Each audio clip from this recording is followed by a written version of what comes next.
اعوذ باللہ من الشیطان الرجیم بسم اللہ الرحمن الرحیم قال ما مکنی فیہ ربی خیر فأعینونی بقوة اجعل بینکم وبینہم ردما آتونی زبر الحدید حتی اذا ساوى بین الصدفین قال انفخوا حتی اذا جعله نارا قال آتونی افرغ علیہ قطرا صدق اللہ العظیم۔ سورۃ الکہف آیت نمبر 95 اور 96 آپ کے سامنے پڑھی گئی۔ چند آیات کا آج ہم مطالعہ کریں گے، 101 یا 102 آیت نمبر تک، پھر کل انشاءاللہ مکمل ہوگا، ہماری یہ سورت بھی مکمل ہوگی انشاءاللہ۔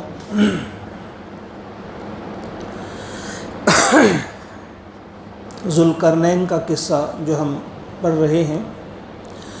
جب ذوالقرنین سے کہا گیا کہ یہ یاجوج اور ماجوج ہم پر حملہ آور ہوتے ہیں اور بہت زیادہ نقصان کرتے ہیں، تو آپ اگر ہمیں ان سے نجات دلا سکتے ہیں، ایک دیوار حائل کر دیں آپ ان کے اور ہمارے بیچ، ہم کچھ ٹیکس ادا کرنے کے لیے تیار ہیں۔ تو ذوالقرنین نے اس وقت جو جواب دیا تھا وہ آج یہاں سے ہم شروع کریں گے انشاءاللہ،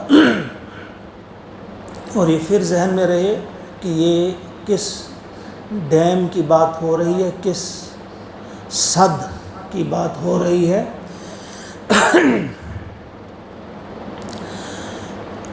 اللہ کا ارشاد ہوتا ہے کہ ذوالقرنین نے پھر ان سے کہا، قال فرمایا، ما مکنی فیہ ربی، جو کچھ میرے رب نے مجھے دے رکھا ہے، خیر وہ بہتر ہے، یعنی وہ بہت ہے، یعنی میرے رب کا دیا ہوا میرے پاس بہت ہے۔ جو انہوں نے کہا تھا ہم آپ مالی مدد کریں گے، ہم آپ کو ٹیکس دیں گے، کچھ قیمت دیں گے، کچھ مال دیں گے، تو ذوالقرنین نے کہا میرے رب کا دیا ہوا میرے پاس بہت ہے، صرف تم کیا کرو، فَأَعِینُونِی، تم میری مدد کرو، بِقُوَّۃ، محنت سے، یعنی افرادی قوت تم فراہم کرو، مین پاور، مزدور تم مجھے فراہم کرو، تو جو پیسہ لگے گا، جو مال لگے گا، وہ میرے رب کا میرے پاس بہت دیا ہوا ہے، البتہ محنت تمہیں کرنی ہوگی، تم میری مدد مین پاور کے ذریعے کرو، لیبر تمہاری ہو، بِقُوَّۃ اجعل بینکم، میں بنا دوں گا، بینکم و بینہم، تمہارے اور ان کے بیچ، ردما، ردم بنا دوں گا۔ یہاں صد نہیں آیا، صد بھی دیوار کو کہتے ہیں اور ردم بھی دیوار کو کہتے ہیں، مگر الردم اکبر من الصد، ردم اکبر ہوتی ہے، زیادہ بڑی ہوتی ہے صد سے، تو یہ بہت بڑا ڈیم بننے جا رہا تھا۔ پھر آپ ذہن میں رکھو کہ کون سی جگہ تھی یہ، جو بحر کیسپین ہے اور بحر اسود ہے، بلیک سی، کیسپین سی اور بلیک سی کے درمیان ایک پہاڑی سلسلہ ہے جسے کوہ قفقاز یا کوہ کاف بھی کہتے ہیں، جو ایک آڑ بنا ہوا ہے یورپ اور ایشیا کے بیچ۔ اس میں کچھ درے تھے، ایک درہ بڑا بہت زیادہ تھا جسے درہ داریال کہتے ہیں، اس درہ داریال پہ یہ ڈیم بنا ہے، اور یہ ڈیم کتنا، ایک روایت ہے، مختلف مفسرین نے اس کا تذکرہ کیا ہے کہ یہ 50 میل لمبی دیوار بنی، یہ ڈیم جو تھا 50 میل لمبا، 29 فیٹ 29 فیٹ بلند اور پھر 10 فیٹ چوڑا۔ اب آپ خود ہی اندازہ کر سکتے ہیں کتنی بڑی دیوار ہے۔ اس کو تعمیر کیا گیا اور اس کی جو شہادت یا گواہی ملی کافی عرصہ بعد خلیفہ واثق باللہ کے ذریعے، انہوں نے اپنے کچھ لوگ بھیجے تھے وہاں، جو عباسی خلیفہ گزرے ہیں، انہوں نے اس کی شہادت دی ہے کہ وہ ڈیم وہاں پہ موجود ہے، اس کے کچھ کھنڈرات موجود ہیں۔ تو فرمایا دیکھو مجھے تمہارے کسی مال کی ضرورت نہیں، میرے پاس دیا ہوا بہت ہے میرے رب کا، بس تم یہ کرو کہ تم مجھے افرادی قوت، مین پاور فراہم کرو، میں تمہارے اور ان کے بیچ ردم بنا دوں گا، ایک مضبوط آڑ، ایک بہت بڑا ڈیم میں بنا دوں گا۔ آتونی، تم مجھے دو، تم مجھے لا کر دو، زبر الحدید، لوہے کے تختے، تم مجھے لوہے کی چادریں، لوہے کے ٹکڑے، لوہے کی چادریں، تم لوہے کی پلیٹیں تم مجھے لا کر دو۔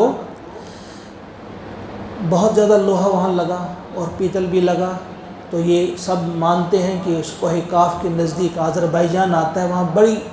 کانیں ہیں لوہے کی، یہاں لوہا بہت زیادہ وافر مقدار میں ملتا ہے۔ حتیٰ، تم مجھے لا کر دے دو، حتیٰ یہاں تک کہ اذا ساوا، جب وہ برابر ہو جائے گا، بین الصدفین، ان دو پہاڑوں کے بیچ والے، یعنی وہ درہ مکمل ہو جائے گا ان سے، قال لنفخو، پھر کہا، اس نے کہا کہ اب اس کو دھونکو، یعنی پھونکو یا اس کو دہکاؤ خوب۔ قال انفخو، حتیٰ، یہاں تک کہ اذا جعلہ نارا، یہاں تک کہ وہ بالکل آگ بن جائے۔ قال، پھر فرمایا، آتونی، تم مجھے اب لا کر دو، افرغ علیہ قطرہ، میں انڈیل دوں اس میں قطرہ، پگھلا ہوا تانبا، جو اس میں پھر دراڑیں رہتی تھیں، ان پلیٹوں کے بیچ میں جو جگہ تھی ان پہ ڈالا گیا تانبا، پگھلا ہوا تانبا۔ وہ کس قدر مضبوط دیوار بنی، وہ کس قدر مضبوط ڈیم بنا، وہ اندازہ آپ کر سکتے ہیں کہ 10 فیٹ بالکل ایسے تھا وہ، اس کی موٹائی تھی 10 فیٹ کی، اونچائی 29 فیٹ اور لمبا 50 میل۔ فمستطاعوا، پھر کہا ذوالقرنین نے، فمستطاعوا، اب نہ استطاعت یا اب نہیں قوت رکھیں گے یہ، ان یظہروہ، کہ یہ اس کے اوپر چڑھیں، ومستطاعوا، اور نہ وہ استطاعت رکھیں گے، نہ ان کی اتنی طاقت ہے، لہو، اس میں نقبہ، کوئی نقب لگائیں، یعنی ان کے لیے اب ممکن نہیں کہ اس کے اوپر سے گزر کر آئیں، اور نہ یہ ممکن ہے کہ اس میں نقب لگا سکیں، یہ اس قدر مضبوط دیوار بن گئی۔ قال، اب اتنا بڑا کارنامہ ہے، آپ خود ہی اندازہ کرو، چھوٹی بات نہیں تھی، کتنی لمبی دیوار بنی ہے، کتنی مضبوط ہے، کتنی اونچی ہے۔ اور اب کوئی بھی شخص جب اتنا بڑا کارنامہ انجام دیتا ہے تو وہ پھر کہتا ہے کہ دیکھو میں نے کیا کیا، لیکن جو خدا ترس، خدا پرس اور جو خدا شناس بندے ہیں، جن کو معرفت خداوندی حاصل ہوتی ہے، ان کا رویہ کیا ہوتا ہے؟ فرمایا، قال ھذا رحمت من ربی، فرمایا یہ میرے رب کی رحمت ہے۔ آپ سمجھ رہے ہیں سب، نندر سے کیا کر، فرمایا ھذا رحمت من ربی، یہ میرے رب کی رحمت ہے۔ یہ نہیں کہا کہ دیکھو میرا کارنامہ، ہم اگر تھوڑا سا بھی کبھی کام کرتے ہیں، دیکھو میں نے یہ کیا، دیکھو پھر ہم نے یہ کیا، وہاں یہ کیا، وہاں یہ کیا، یہ اتنا بڑا کارنامہ تھا کہ یہ کسی عجوبے سے کم نہیں تھا۔ تو فرمایا کہ یہ سب جو ہے ھذا رحمت من ربی، یہ میرے رب کی رحمت سے سب کچھ ہوا، جو کچھ ہوا یہ میرے رب کی رحمت ہے۔ فَإِذَا جَاءَ وَعْدُ رَبِّي، پھر جب آئے گا، فَإِذَا، پھر جب، جاء، آئے، وعد ربی، میرے رب کا وعدہ، جعلہ، کر دے گا اسے وہ دکا، اس کو زمین کے ساتھ ملا دے گا، اس کے ٹکڑے ٹکڑے کر دے گا، اس کو ریزہ ریزہ کر دے گا۔ یعنی پہلے کہا کہ یہ بہت مضبوط ہے، وہ اس میں نقب نہیں لگا سکتے، لیکن ساتھ ہی بتایا کہ میرا رب جب تک چاہے گا تب تک تو یہ رہے گا، لیکن جب وہ چاہے گا تو پھر یہ اس کو کر دے گا زمین بوش، اس کو ہموار کر دے گا۔ وَكَانَ وَعْدُ رَبِّي حَقًّا، اور ہے میرے رب کا وعدہ حق کا، سچا۔ جب میرے رب کا وعدہ جو ہے آئے گا، اس سے کیا مراد ہے؟ دونوں چیزیں اس میں ہیں۔ یہ ایک تو یہ ہے کہ جس وقت میرا رب چاہے گا، جب تک چاہے گا رکھے گا، جب چاہے گا اسے توڑ دے گا۔ اور دوسرا مطلب یہ ہے کہ قیامت کے دن، یعنی اگر اس کی عمر لمبی بھی ہو گئی، کافی وقت تک بھی رہے گی، لیکن ایک دن تو بہرحال سب چیزوں کو زیر زمین ہونا ہے، بالکل سب کو پلان ہونا ہے، وہ قیامت کا دن ہے۔ اس دن تو اسے بھی ٹوٹنا ہی ہوگا۔ لیکن کچھ مفسرین نے کہا 1000 سال بعد اسے دیکھا گیا تھا، اس وقت بھی اس کے آثار موجود تھے۔ وَتَرَكْنَا بَعْضَهُمْ يَوْمَئِذٍ، اور ہم چھوڑ دیں گے بعضهم، بعض کو، یومئذ اس دن، یموج فی بعض، کہ وہ گھس جائیں گے دوسروں میں،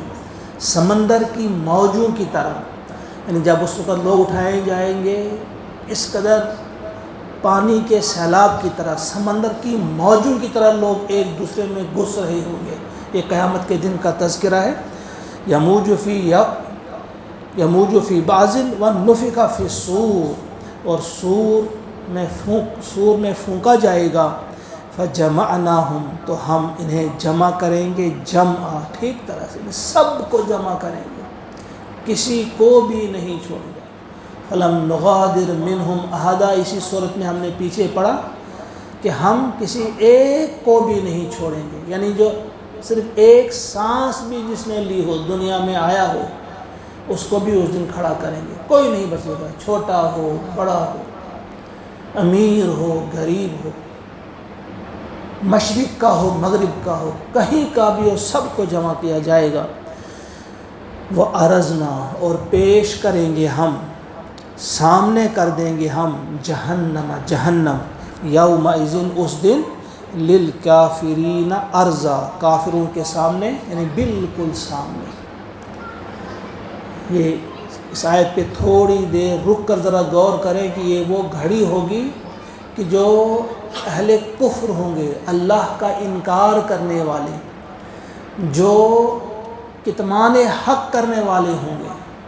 جنہوں نے کفر کیا ہوگا، ان کے سامنے جہنم کو لایا جائے گا۔ یعنی ابھی ڈالا نہیں ہے جہنم میں، یہ جہنم میں صرف سامنے لانا جو ہے، یہ بھی ایک بڑا خوفناک منظر ہوگا۔ جب ان کو پتہ چلے گا کہ اب ہمیں اس جہنم میں جھونکا جائے گا، اس سے پہلے ہی وہ کڑنے لگیں گے، جلنے لگیں گے، ایک ایسی تکلیف انہیں ہوگی صرف دیکھ کر۔ مسلم شریف میں ہے حدیث پاک، پیارے نبی صلی اللہ علیہ وسلم نے فرمایا کہ اس روز جو ہے جہنم کو گھسیٹ کر لایا جائے گا، کھینچ کر لایا جائے گا، 70,000 زنجیریں ہوں گی، 70,000 زنجیریں جو ہیں، اور ایک ایک زنجیر کو 70,000 فرشتے پکڑے ہوئے ہوں گے۔ یعنی جہنم ہے، 70 زنجیریں لگی ہوئی ہیں، لگامیں لگی ہوئی ہیں، اور ایک ایک لگام پہ 70,000 فرشتے ہیں، اور کو کھینچ کر لائیں گے۔ انتہائی خوفناک منظر ہوگا وہ، اور ابھی ڈھالا نہیں جائے گا، بس ان کے سائیڈوں میں رکھا جائے گا۔ تمام کافروں کو دکھایا جائے گا کہ کس میں آپ کو جانا ہے، اور انہیں جب یقین ہوگا کہ اب اس میں ہمیں جھونکا جائے گا، ان کے لیے ایک بہت تکلیف دہ منظر وہ ہوگا۔ یعنی پہلے ہی وہ جلنے لگیں گے، پہلے ہی وہ کڑنے لگیں گے اس چیز کو دیکھ کر۔ اس لیے اس کا تذکرہ الگ کیا، وَأَرَزْنَا، ہم پیش کریں گے، سامنے لائیں گے، جہنم کو، یومئذ اس دن، للکافرین عرضا، کافروں کے سامنے اور بالکل سامنے، عرضا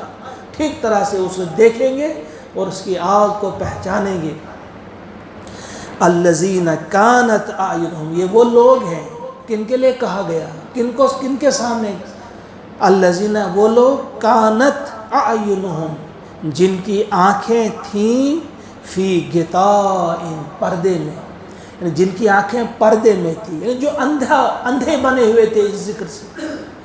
جو اندھے بنے ہوئے تھے اللہ کے پیغام سے، اللہ تعالیٰ کی آیات کو دیکھ ہی نہیں پاتے تھے، وہ ہر چیز دیکھتے تھے لیکن اللہ کی آیات نہیں دیکھ پاتے تھے وہ، فرمایا کہ یہ اندھے بنے ہوئے تھے، کانت اعینہم فی غطاء عن ذکری، میرے ذکر کے لیے یہ اندھے بنے ہوئے تھے، وکانوا، اور تھے، لا یستطیعون، استطاعت نہیں رکھتے تھے، سمع، سننے کی، یعنی یہ سننے کے لیے تیار ہی نہیں ہوتے تھے۔ میرے اس ذکر سے اندھے بنے ہوئے تھے اور بہرے بنے ہوئے تھے، میرے اس ذکر سے اندھے بنے ہوئے تھے اور بالکل بھی سننے کے لیے تیار نہیں تھے۔ کہہ لیا سکتے وہ فاٹو سکوت القرآن بوزنام نہیں کتپین بہموش، یعنی جیسے ان کا کلیجہ پھٹتا تھا، قرآن سننے کے لیے تیار نہیں ہوتے تھے۔ فرمایا یہ وہی لوگ ہیں جن کو جہنم میں ابھی جھونکا نہیں گیا، ابھی ان کے سامنے لایا گیا، جہنم لائی گئی تاکہ یہ دیکھ کر بھی، ان کو دیکھنے کا بھی ایک عذاب ہو جائے، ایک تکلیف ہو جائے۔ افحسب الذین کفروا، کیا گمان کرتے ہیں یہ کافر لوگ، ان یتخذوا، کہ وہ بنا لیں گے، عبادی، میرے بندوں کو، من دونی، میرے مقابلے میں یا مجھے چھوڑ کر، اولیاء، کارساز۔ ایک اہم پوائنٹ کی طرف ہوتا کیا کہ وجہ کیا ہے، میرے ذکر سے کوئی شخص اگر اندھا بنے گا، بہرا بنے گا تو کیوں بنتا ہے؟ ایک وجہ یہ بتائی کہ ان کو یہ ذہن میں ان کے بات بیٹھی ہوئی ہے کہ انہوں نے میرے بندوں کو کارساز مانا ہے، یعنی یہ ہمارا کام بنائیں گے اس دن، تو ہمیں کیا کرنا ہے۔ آخرت فراموشی کی ایک بہت بڑی وجہ یہ بھی ہوتی ہے، وہ سمجھتے ہیں ہمارا کام چل جائے گا فلاں کی وجہ سے، فلاں کی وجہ سے۔ تو صرف بتوں کی بات یہاں نہیں ہے کہ جو بے جان چیزوں کو بناتے نہیں، میں یہاں کہا گیا ہے یتخذوا عبادی، میرے بندوں کو، میرے بندوں میں کیا مطلب، یعنی کسی نے کسی نبی کو کارساز مانا، کسی نے کسی ولی کو کارساز مانا کہ پیر پیران میرا ہاتھ پکڑ کر پار کر دیں گے مجھے، میرا فلاں ولی، میرا فلاں مرشد، میرا فلاں پیر وہ مجھے ہاتھ پکڑ کر پار کر دے گا۔ اب کیا آخرت کی، یعنی یہ چیز جو ہے کارساز بنانا، ایک ہوتا ہے آخرت کا منکر انسان جو آخرت کو مانتا ہی نہیں ہے، دوسرا انکار کرنے کا طریقہ یہ آخرت مانتا ہے لیکن کہتا ہے نہیں میری تو وہاں بن جائے گی، آخرت تو ہوگی اس میں کوئی شک نہیں، لیکن میرا کام وہاں بن جائے گا۔ یہ بھی آخرت فراموشی ہے، یہ بھی آخرت کا انکار ہے کہ وہ اللہ کے مقابلے میں، کیونکہ وہ عمل سے غافل ہو جاتا ہے، مجھے کرنے کی کیا ضرورت ہے بھائی، میں تو فلاں کا مرید ہوں، میں تو فلاں کا ماننے والا ہوں، میرا فلاں، وہ مجھے میرا کام، جس طرح سے عیسائیوں میں یہ چیز آ گئی، وہاں کفارے کا جو تصور ہے ان کے ہاں کفارے کا تصور ہے، اور ہمارے ہاں بھی بہت سارے لوگوں کے اندر یہ چیز ڈر آئی ہے کسی نہ کسی طرح کہ نہیں ہمارا کام وہاں بن ہی جائے گا، ہماری سفارش ہو ہی جائے گی، فلاں کریں گے، یہ کریں گے، وہ کریں گے، لہذا عمل سے فارغ ہوا مسلمان، کسی نہ کسی طرح سے عمل سے فارغ ہونا ہے۔ تو یہاں فرمایا کہ کیا انہوں نے گمان کر رکھا ہے، ان کافروں نے گمان کر رکھا ہے کہ یہ بنا لیں گے عبادی، میرے بندوں کو، من دونی، مجھے چھوڑ کر، اولیاء، اپنے کارساز بنائیں گے۔ انا، بے شک ہم نے، آتدنا، تیار کر رکھی ہے، جہنم، للکافرین، کافروں کے لیے، نزلا، ضیافت کے طور پہ، مہمان نوازی کے طور پہ، یعنی ہم نے ان کی ضیافت کے لیے، ان کی مہمان نوازی کے لیے ہم نے جہنم تیار کر رکھی۔ ہمارے سامنے کوئی کھڑا ہو کر نہیں کہہ سکتا، میرے مقابلے میں کوئی کھڑا نہیں ہوگا کہ بس ان کو چھوڑنا ہی چھوڑنا ہے، نہیں، ہم نے ایسی کافروں کے لیے ضیافت تیار کر رکھی ہے، مگر کون سی ضیافت ہے؟ جہنم کی۔ اللہ تعالیٰ سے دعا ہے کہ وہ ہم سب کو توفیق عطا فرمائے کہ ان آیات کو ٹھیک طرح سے ہم سمجھنے میں کامیاب ہو جائیں۔ ان آیات میں بڑی یہ جو آپ، کیونکہ یہ سمیٹا جا رہا ہے مضمون، اب آخری رکوع جو کل انشاءاللہ اس کو ہم کمپلیٹ کریں گے، کچھ آیات باقی رہی ہیں، اس میں پھر پوری صورت کا خلاصہ آ جاتا ہے، اس میں جس چیز کی طرف اس میں بات کی گئی ہے اس کا خلاصہ آخر میں ہوتا ہے۔ اللہ تعالیٰ سے ہم دعا کرتے ہیں کہ وہ ہمیں سب کو عمل کی توفیق عطا فرمائے۔ اللہم اجعل القرآن ربیع قلوبنا ونور ابصارنا وشفاء صدورنا وذهاب همومنا وغمومنا ربنا تقبل منا انك انت السمیع العلیم آمین ثم آمین.